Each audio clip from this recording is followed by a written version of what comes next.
ഉമ്മാന്റെ റൂമ് താഴ്ത്തു. എന്താ കാരണം? അതിനൊന്നും അറിയില്ലല്ലോ. ഉമ്മ താഴത്ത് നിസ്കാര ഉപ്പായും തസ്ബീഹിനൊക്കെ ഇട്ട് താഴ്ത്തിരുന്നോളും. മേലെ ആണെങ്കിലോ മേലെ ഞാൻ ടി വി കാണാ, സിനിമ കാണാ, കിടന്ന് ഉറങ്ങാ, നിസ്കരിക്കാതെ ഒക്കെ സൗകര്യം.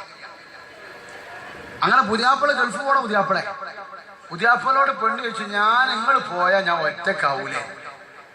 പുതിയാപ്പിളക്ക് മനസ്സിലായത് രോഗം എന്താണ്. എന്താ എനിക്ക് വേണ്ടത്? എനിക്കൊരു ടി വി വന്നാൽ ഞാൻ അങ്ങനെ ബോറടിച്ചിരിക്കൂലല്ലോ. ഇൻഡോടൊക്കെ ഉണ്ടല്ലോ ടി വി. ഇൻഡോടൊക്കെ ഉണ്ടല്ലോ ടി വി. കെട്ടിക്കൊടുന്നതല്ലേ, എന്തും കേൾക്കും പുതിയാപ്പിള. കെട്ടിക്കൊണ്ടുവന്ന കാലത്ത് പുതിയാപ്പിളോട് പെണ്ണിനറിയാം ഇപ്പൊ പറഞ്ഞാലേ കിട്ടുള്ളൂ. അന്ന് ഞാന് മക്കളെ തണ്ടക്ക് മധുരപ്പനം ചക്കര, നാലെണ്ണത്തിന്റെ കള്ള ഞാൻ നുണങ്ങി കടിച്ച കൊപ്പര.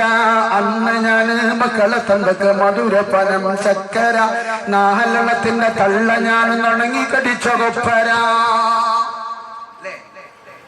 അന്ന് ഭയങ്കര ചക്കരയും കൊപ്പരൊക്കെ ആയിട്ട് ഇങ്ങനെ എന്ത് പറഞ്ഞാലും സ്വീകരിക്കും.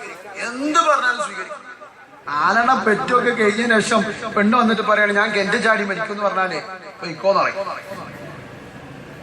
അങ്ങനെ ഏതൊരാളോട് പോകാൻ പറഞ്ഞപ്പോ ഏതൊരു പെണ്ണിനോട് പോകാൻ പറഞ്ഞ പെണ്ണിങ്ങനെ കിണറ്റിൽ നോക്കിയിട്ട് പറഞ്ഞാലാ ഇന്നെ കൊണ്ട് ചെയ്യാം എന്ത് വെച്ചു അവിടെ നീർക്കോലി ഉണ്ട് എന്ന് പറഞ്ഞ പോലെ എന്ത് പറഞ്ഞാലും ഞാൻ പറഞ്ഞു വരുന്നത് ഈ ടി വി ഒക്കെ മേലെ കൊണ്ടുവച്ചു കൊടുത്തു.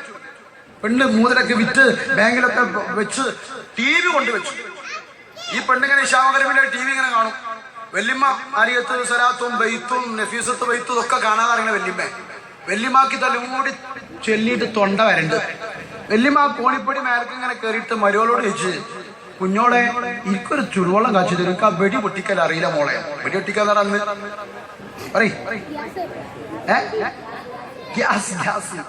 ഗ്യാസ് കത്തിക്കല് എനിക്കറിയില്ല മോളെ, ആ വെടി പൊട്ടിക്കൽ ഇച്ചൊന്ന് വെടി പൊട്ടിച്ച് കുറച്ച് വെള്ളം കാട്ടിക്കാ.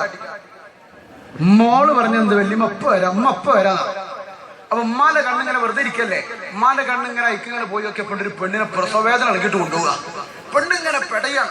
ഉമ്മാക്കറിയാം 10 പറ്റ വേദന. ഇമ്മ അവിടെ നിന്നിട്ട് പറഞ്ഞു, പഠിച്ചോനെ സുഖപ്രസവം മതിയേനി, പഠിച്ചോനെ സുഖപ്രസവം മതിയേനി പഠിച്ചോനെ. ടി വിയില്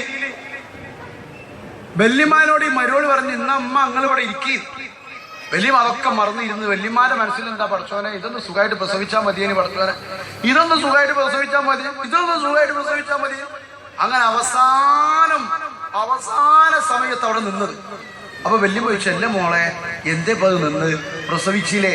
ഓപ്പറേഷനെ അല്ല വല്യമ്മ, ഇന്ന് മരുന്ന് വെച്ചിട്ടുള്ളൂ, നാളെ പ്രസവിക്കുള്ളൂ. നാളെ ഉമ്മ കേറി മേലക്ക്. ആ സമയം ഇതിന്റെ ആളായി ഉമ്മ മാറി.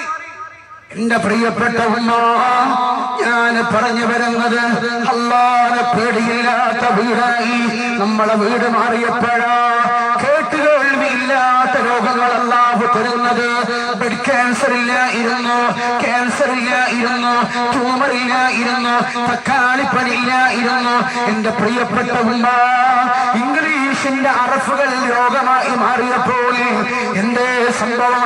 അല്ലാഹുവിനെ പേടിയില്ല, മൗലൂദില്ലാത്ത വീടായി, റാത്തീബില്ലാത്ത വീടായി, ഖുത്ബിയത്തില്ലാത്ത വീടായി, നഫീസത്ത് ബൈത്തില്ലാത്ത വീടായി നമ്മളെ വീട് മാറിയപ്പോഴാ ഒരുപാട് പരീക്ഷണങ്ങൾ അല്ലാഹു തരാൻ തുടങ്ങിയത്.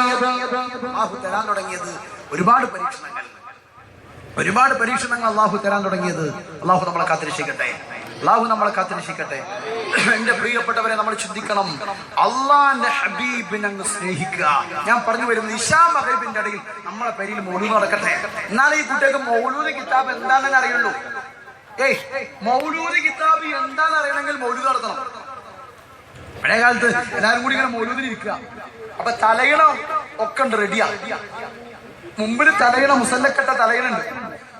പക്ഷേ ഓതാൻ സബീനല്ല. ആയിരിക്കണം മൂലയിൽ ഒരാൾ കുട്ടിയെ വിളിച്ചിട്ട്, മോനെ ഒരു സബീന വാങ്ങിക്കൊണ്ടില്ല. ഈ കുട്ടി നേരെ പോയി